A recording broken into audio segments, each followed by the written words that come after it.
પ્રારંભમાં જ વ્યાસજી મહારાજ સુંદર મજાનું મંગલાચરણ કરે છે.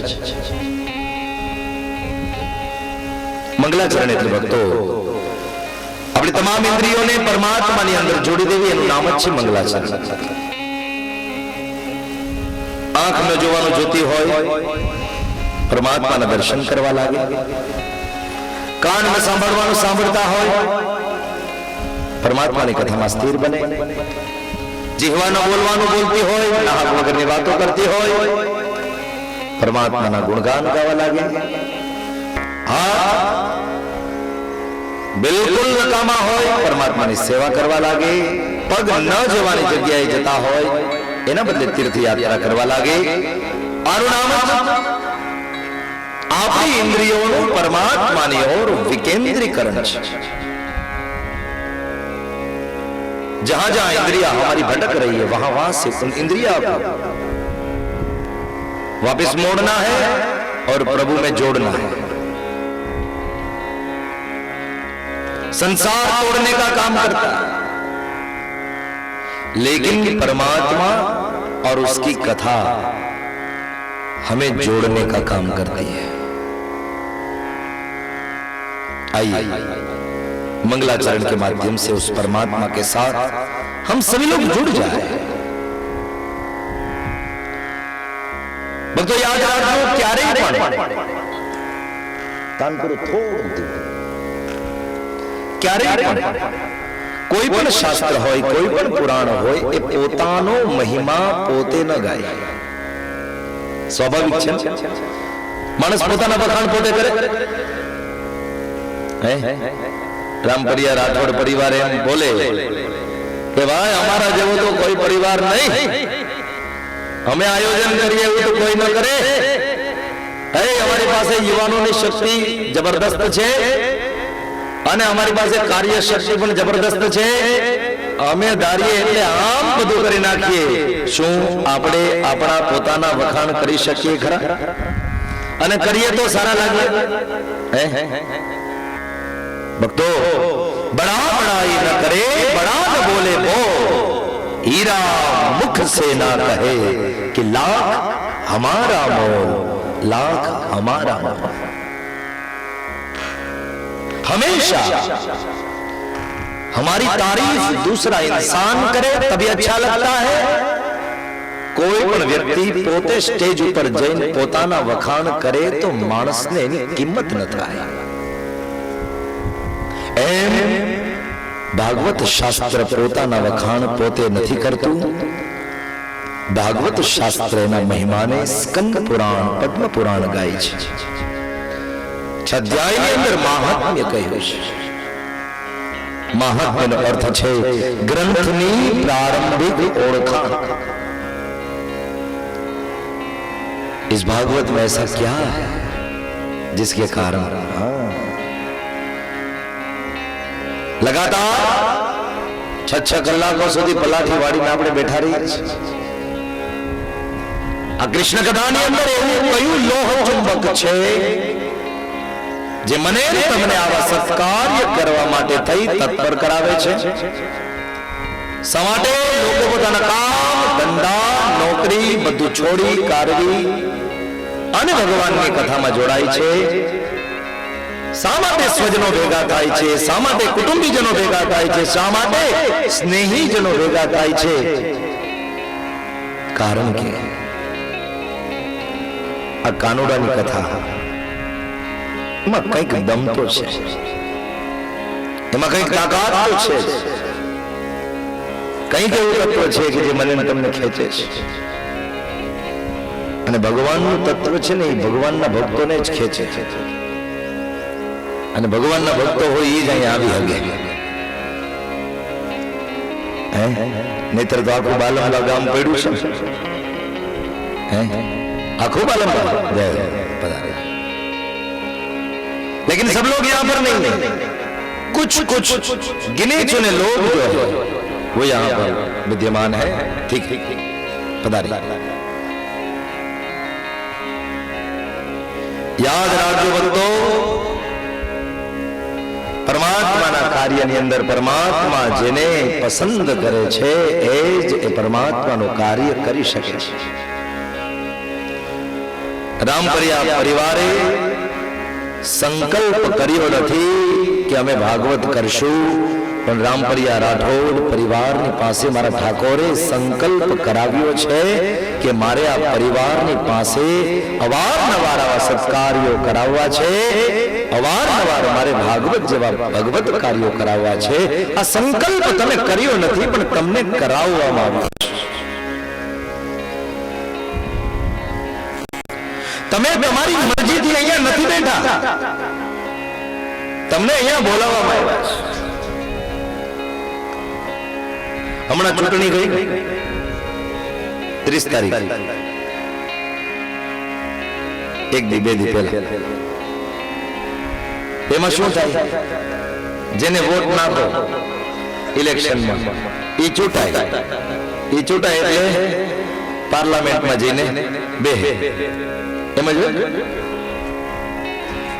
ઇલેક્શનની અંદર જેવી રીતે જનતા જેને ઇલેક્ટ કરે છે, પાર્લામેન્ટમાં જઈને બેસે છે, એમ ભક્તો આવા ભગવદ કાર્યની અંદર સ્વયં પરમાત્મા જેને સિલેક્ટ કરે એ જ અહીંયા આવીને બેસી શકે છે, એ જ અહીંયા આવીને બેસી શકે છે. બાકી આપણી તાકાત નથી, આપણી તાકાત નથી. તો we are all selected by the Lord Radha Krishna Dev.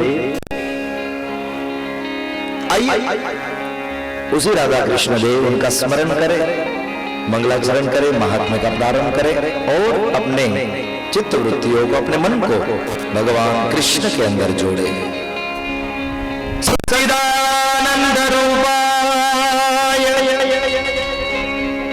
हे सच्चिदानंद रूपाय विश्वोपयादि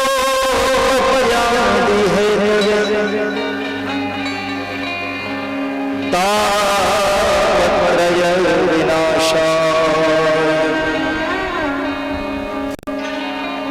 श्री कृष्णाय नमः.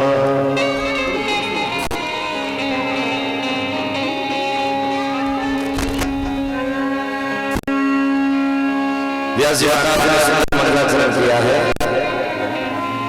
एक श्लोकની અંદર ભગવાન કૃષ્ણ પરમાત્મા એમના 3 ગુણોનું વર્ણન કર્યું. પરમાત્મા કેવા છે? બોલે પરમાત્મા સતરૂપ છે, ચિદરૂપ છે, આનંદ રૂપ છે. સત કેટલા ભગવાન સત્ય સ્વરૂપ છે, ચિદ એટલે ભગવાન જ્ઞાન સ્વરૂપ છે, અને ત્રીજું ભગવાન આનંદ સ્વરૂપ છે. શાસ્ત્ર તો એમ કહે છે કે હું તમે પરમાત્માના જ અંશ છીએ. તો આપણે જો એ પરમાત્માના અંશ હોઈએ તો એ નાતે આપણી અંદર પણ સત્ય હોય, આપણી અંદર પણ જ્ઞાન હોય, આપણી અંદર પણ એ આનંદ તત્વ હોય. પણ શું આપણે આપણી જાતને પૂછીએ, આપણી અંદર સત્ય છે? આપણે સત્ય બોલીએ છીએ? આપણે સત્યનું પાલન કરીએ છીએ? આપણે સત્યને જીવીએ છીએ? નહીં. શું કામ? કારણ કે સત્ય તો અંદર પડેલું છે, પણ માયાનું એવું આવરણ માથે પડ્યું છે, માયાનું એવું આવરણ માથે પડ્યું છે કે સત્ય ઢંકાઈ ગયું છે. એટલે જૂઠું બોલાઈ જાય છે. દીકરો બાપને ખોટું બોલે, હે દીકરીઓ ખોટું બોલે, પત્ની પતિને ખોટું બોલે, પતિ પત્નીને ખોટું. શું કામ? સત્ય તત્વ એ માયાથી ઢંકાઈ ગયું છે. માયાનું કામ છે સત્ય તત્વને ઢાંકવાનું, અને એવી માયાથી મને તમને કોઈ બચાવી શકે તો એક જ વ્યક્તિ બચાવી શકે, એક જ તત્વ બચાવી શકે. મામેવ યે પ્રપદ્યન્તે માયામેતામ તરંતિ તે. પરમાત્મા સ્વયં એમ કહે છે, મારી માયા જો બચવું હોય તો માયાપતિનો આશ્રય કરવો પડશે. માયાના પતિ છે પરમેશ્વર, પરમાત્માનો આશ્રય કરીએ તો માયાથી બચાય, માયાથી બચાય તો સત્ય તત્વ એ મારી તમારી અંદર બરકરાર રહે તો પછી સત્ય બોલાય, સત્યનું આચરણ થાય, સત્યથી જીવાય તો અસત્ય ન થાય. અને બીજી સદગુરુની જો કૃપા થાય તો સત્ય બોલી શકાય, સત્ય જીવી શકાય, સત્ય પ્રમાણે ચાલી શકાય. અને એટલા માટે હરિહરાનંદ બાપુ, હરિહરાનંદ સ્વામી સરદારની અંદર આશ્રમ છે, બીજો આશ્રમ પણ કોઈ જગ્યાએ છે, પણ હમણાં આ 3 દિવસની તો પ્રતિષ્ઠા હતી એટલે માવના ગામ હતો. માવના ગામના 1 દિવસ પહેલા કથા પૂરી કરી સરદારમાં. ઘરે ખાલી સામાન મૂકવા જ ગયો હતો, સામાન મૂકીને સીધો માવના ગામ, માવના ગામથી શાંતિભાઈ સીધો અહીં સરદારની અંદર છેલ્લે દિવસે પૂર્ણાહુતિના દિવસે બહેનો હરિહરાનંદ બાપુના આશ્રમમાં હું ગયો. બાપુ તો ધામમાં ગયા વર્ષો પહેલા, એ પછી તો એમના ચેલા એ પણ ધામમાં ગયા.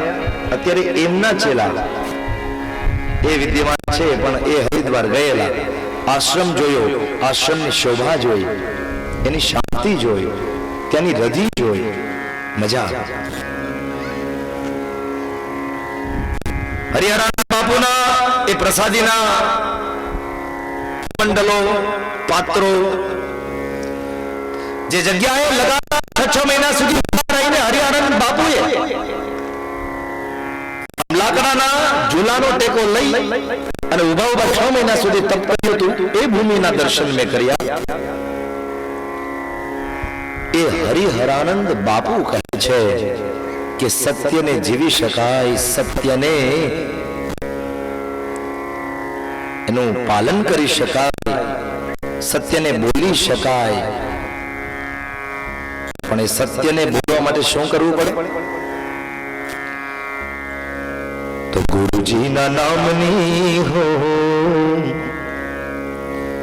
હે મારા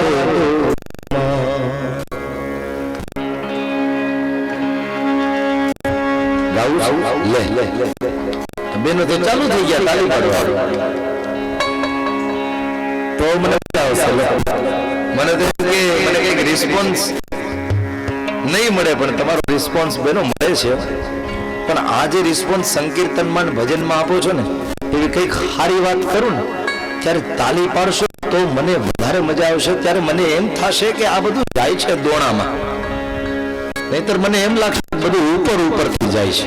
એટલે કઈક મુદ્દાની હારી વાત કરું ત્યારે તાળી પાડજો એટલે મન ખરાબ ન લાગે. ભક્તો, જ્યારે સારી વાત થાય ત્યારે વક્તાને બિરદાવવા એ પણ વક્તા એક સન્માન છે.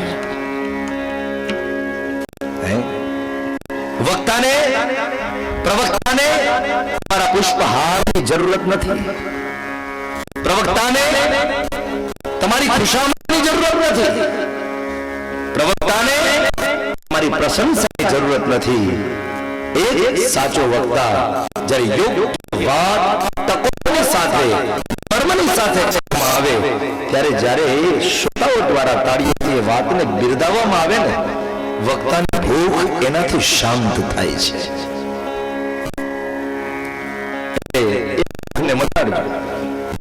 બાકી તો ઓલું ભોજન તો તમે અમને હાથથી ખૂબ કરાવવાના છો, અને અમે લાડુ ખાવા દેવા છે. અમે હું કામ ન ખાઈએ ભાઈ? અમારો રામપરિયા રાઠોડ પરિવાર આવી મોજ કરાવતો હોય તે બાલંબા ગોકુળિયા સમાન ગામની અંદર, અને હવના હૈયા ભક્તિ સભર હોય, અને જો આટલો આનંદ અને કિલ્લોલ થતો હોય તો અમારે મોજ જ કરવી છે. નહીતર અમે હસમુખભાઈ છે કે નહીં? હા, નહીતર અમે શું કરતા હોય હસમુખભાઈ કે પિતૃ કાર્ય કે એવું કઈ કાર્ય હોય ને એટલે અમે બપોરના ફલાહાર લઈએ.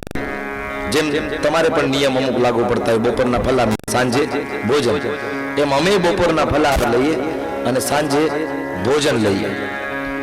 પણ જયારે અમે તમારા જેવા કોઈ પરિવાર જોઈને એમ કહી જાય કે અમે તો ખાલી એ મોજ કરવા માટે અમારો ઠાકોર રાજી થાય, અમારા સુરપુર દાદા રાજી થાય, અમારા કુળદેવી માતા, અમારા પિતૃદેવ ખાલી રાજી થાય એટલા માટે રાજી ખુશી કરીએ છીએ, બીજો કોઈ એવો કોઈ સંકલ્પ નથી. એમ આવી રજૂઆત જ્યારે કરી જાય ત્યારે બહુ મજા આવે.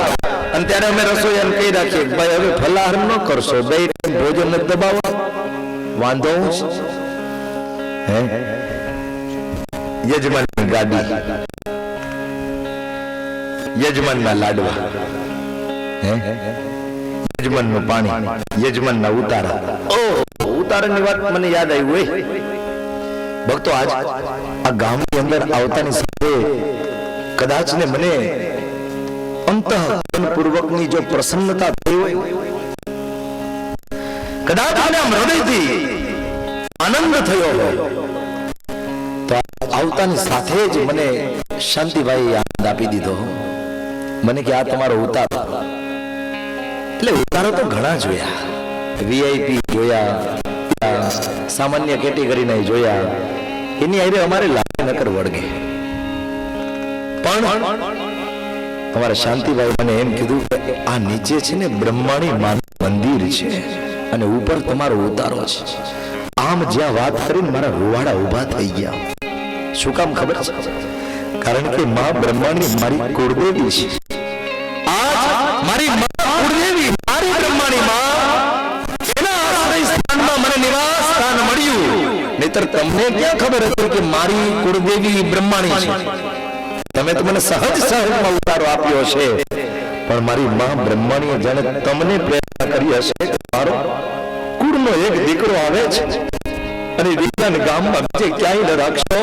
અને તમને જાણે મારી માં કુળદેવીએ બ્રહ્માણીએ પ્રેરણા કરી હોય કે મારો દીકરો તો મારા ખોડામાં બેસે, એટલે આ તમે મને બ્રહ્માણી માના ખોડામાં નિવાસ આપ્યો. બહુ રાજી થયો, બહુ. કદાચ ને આ 7 દિવસમાં મારી સૌથી મોટી પ્રસન્નતા કોઈ હોય તો મને લાગે છે કે આ કહેવાશે, અમારી સૌથી મોટી પ્રસન્નતા કહેવાશે. સાહેબ બહુ આનંદ છે. હરિહરાનંદ બાપુ કહે છે, ગુરુજીના નામની હો એ મારા છે ભોગમાં, ખોટો બોલાય નહીં, ખોટું કરાય નહીં, ખોટું ચલાય નહીં, એ મારા છે ભોગમાં. હરિહરાનંદ કહે સત્ય છુપાય નહીં, અવળું ચલાય નહીં, એ મારા છે ભોગમાં. ગુરુજીના નામની માળાને હું ધારણ કરીએ પછી એ માળાની તાકાત, એ ગુરુ કૃપાની તાકાત એક બેજોડ હોય છે કે મને ને તમને સત્યના માર્ગે વાળે, મારે તમારી પાસે સત્ય બોલાવે, આપણી પાસે સત્યનું આચરણ કરાવે. એટલા માટે બે તત્વનો આશ્રય કરો. એક સત્ય સ્વરૂપ પરમાત્માનો આશ્રય કરશું તો મને ને તમને માયા સ્પર્શી નહીં શકે, અને યા તો સદગુરુના આશ્રયમાં રહો એટલે માયા તત્વ મને તમને પરેશાન નહીં કરી શકે.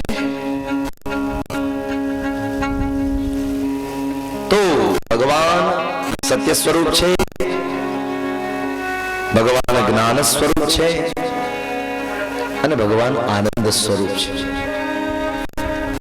એ ભગવાન આનંદ સ્વરૂપ છે એટલે તો એ કથા મને તમને આનંદ આપે છે. ભગવાન આનંદ સ્વરૂપ છે એટલા માટે એનું ચરિત્ર આપણને આનંદ આપે છે, એનું સ્વરૂપ આનંદ આપે છે, ને એક એક ચેષ્ટા, એક એક લીલાઓ મને તમને આનંદ આપે છે. કારણ કે જેની પાસે જે તત્વ હોય એ જ આપણને આપે. કરિયાણાની દુકાને જઈને એમ કે ભાઈ માથું બહુ દુખે છે, લાવો જરા ટીકડી ખાઈ લો. કરિયાણાની દુકાને માથાની ટીકડી ન મળે, મળે બાલમભામ મળે, બાલમભામ મળતી મને ખબર નહીં, અમારે જુનાગઢમાં ન મળે. અને કદાચ મેડિકલ સ્ટોરની અંદર જઈને એમ કહો કે ભાઈ લાઈ તો 2 કિલો ઘઉં, લાઈ 1 કિલો ઘાસ, મળે ન મળે? મેડિકલ સ્ટોરમાં જાઓ એટલે બીમારીની દવા મળે, કરિયાણામાં એની દુકાને જાઓ એટલે ભોજનની સામગ્રી મળે, જેની પાસે જે હોય એ મળે. આ પરમાત્માની પાસે આનંદ છે, એટલા માટે એની કથા મને ને તમને આનંદ આપે છે. અને ભગવાનની કથા હોય ત્યારે આનંદ જ કરવાનો, બરોબર ભૂલી જવાનો, છયા છોકરા ભૂલી જવાના. હે 7 દિવસ પરમાત્મા મોજ. હે મોજ મારે મોજ મારે અને મોજ મારે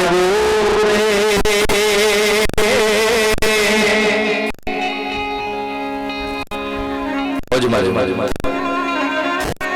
એક વાર કથામાં મેં કીધું મોજ મારે એવું મહેશભાઈ, તે એક જણો લાંબા ટાટિયા કરીને હોઈ ગયો કથામાં. મેં કીધું એલા હોઈ ક્યાં ગયો? તો કે તમે જ કીધું ને મોજમાં રહેવાનું.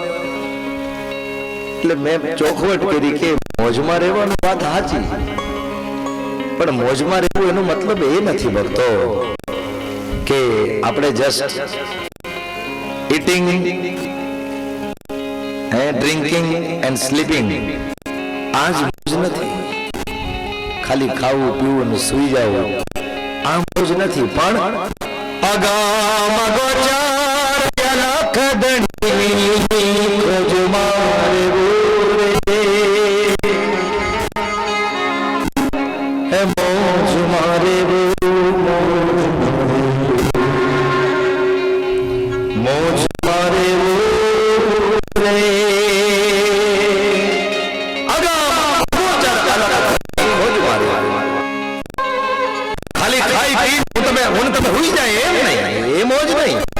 સાચી મોજ તો એ કે હું તમે ભલે ખાઈએ પીએ અને સુઈ જઈએ, પણ એ ખાવાની અંદર પણ મારો ઠાકોર હોવો જોઈએ. એક એક કોડીએ ભગવાનનું નામ લેવાતું જતું હોય, પાણી પીએ ત્યારે પરમાત્માનું નામ લેવાતું જતું હોય, અને જ્યારે શયન કરીએ ત્યારે સૂતા પહેલા એ પરમાત્માનું ધ્યાન કરતા કરતા શયન કરી જઈએ, સુઈ જઈએ તો પણ નિદ્રા સમાધિ સ્થિતિ, એવી નિદ્રા એ સમાધિ સ્થિતિ બની જાય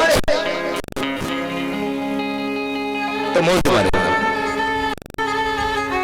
આજ આ કૃષ્ણ કનૈયો રામપરિયા રાઠોડ પરિવારને આંગણે આપણને સૌને મોજ કરાવવા આવ્યો છે. તો આજ હૈયાનો આનંદ નીચવી લેજો. અમુક નિયમો છે એનું પાલન કરજો. આટલા દિવસોમાં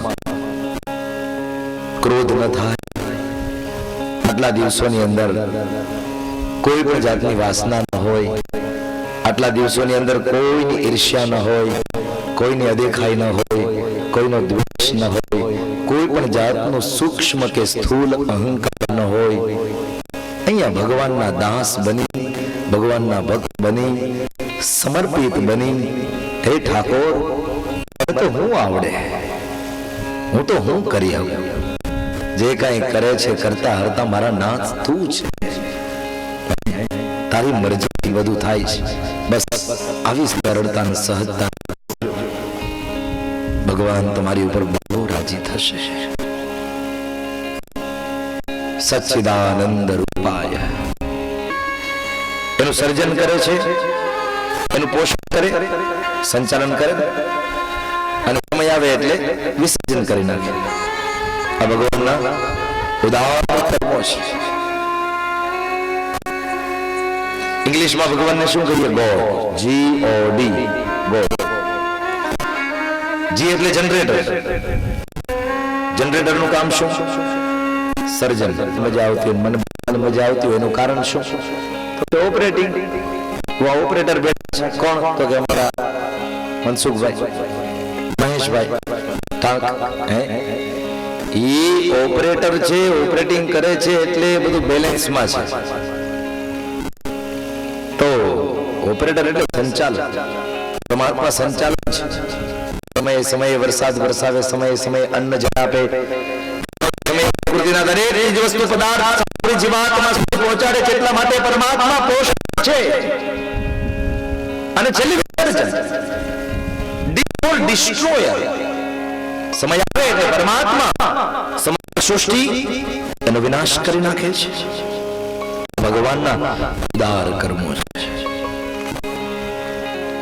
આમ તો ભગવાન એના કર્મને જોવા જશો ને મૂંઝાઈ જશો. કારણ કે આજનું વિજ્ઞાન પણ એ પરમાત્માના જે ઐશ્વર્ય ચમત્કારો છે એનું સંશોધન કરી નથી શક્યો. એવડી મોટી નારિયેલી હોય, કોઈ જાતનો પાઇપલાઇન ન હોય, ક્યાંયથી પાણી સપ્લાય ન થતું હોય, તેમ છતાં નારિયેલીમાં નારિયેલ ઉગે, નારિયેલ પાડવામાં આવે, એને ફોડવામાં આવે, ત્યાં તો અંદરથી કેવું મીઠું મીઠું પાણી નીકળે. આની શોધ ભક્તો વૈજ્ઞાનિકો કરી નથી શક્યા.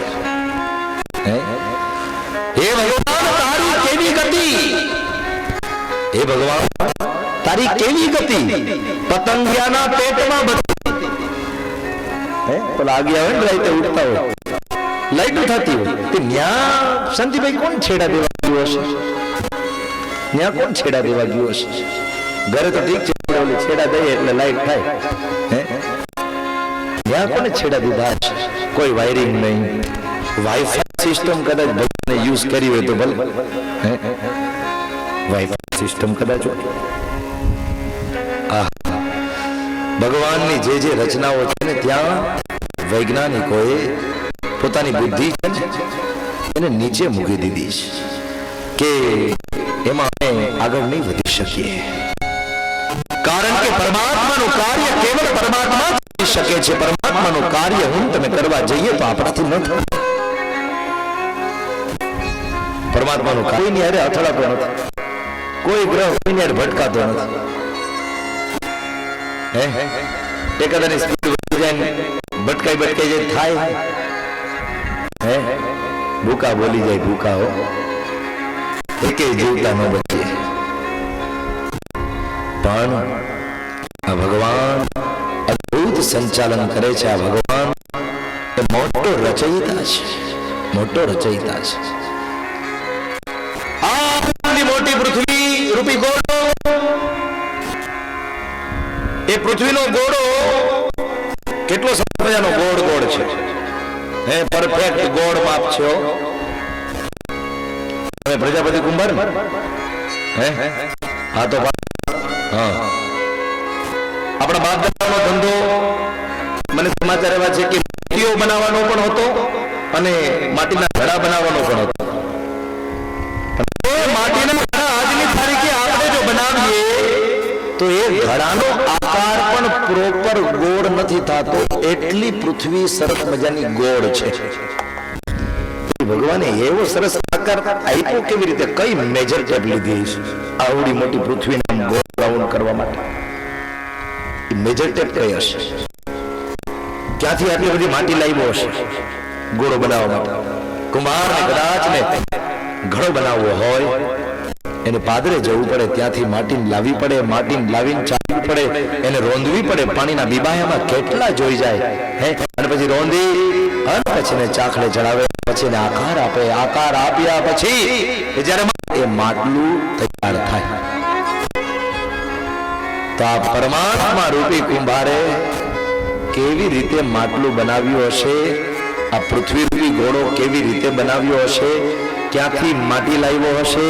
જ્યાંથી માટી લાવ્યો હશે ત્યાં કેવડો ખાડો પડી ગયો હશે, પાણીના બીબામાં કેટલા જોઈ ગયા હશે તમે ભક્તો, અને કયા ચાખડા ઉપર આ પૃથ્વી રૂપી ઘોડાને ચડાવી અને આવો સરસ મજાનો આકાર આપ્યો હશે.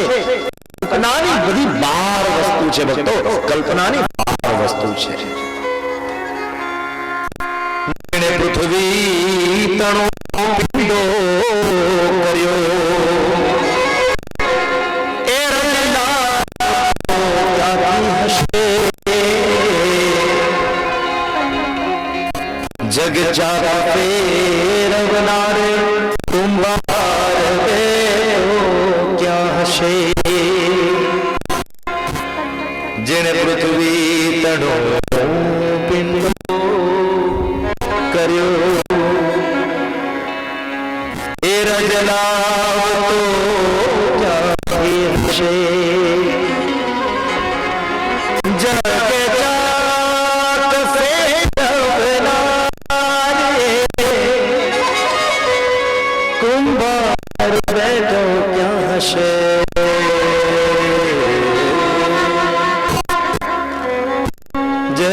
પૃથ્વી તણો પિંડો કર્યો. એ કુંભાર ક્યાં બેઠો હશે? એ ભગવાન ક્યાં બેઠો હશે? અદ્ભુત ભગવાન રચયિતા છે. ભગવાન બહુ મોટા સંચાલક છે. ભગવાન જેવા દુનિયામાં બીજો ઓપરેટર નથી. સમય આવે એટલે ભગવાન સૃષ્ટિનું વિસર્જન કરી નાખે છે. આ ભગવાનના ઉદાર કર્મો છે ભક્તો. આ ભગવાનનું સામર્થ્ય છે. એ જ આપણો ઠાકોર સ્વરૂપ એનો પરિચય કર્યો. સત્ય સ્વરૂપ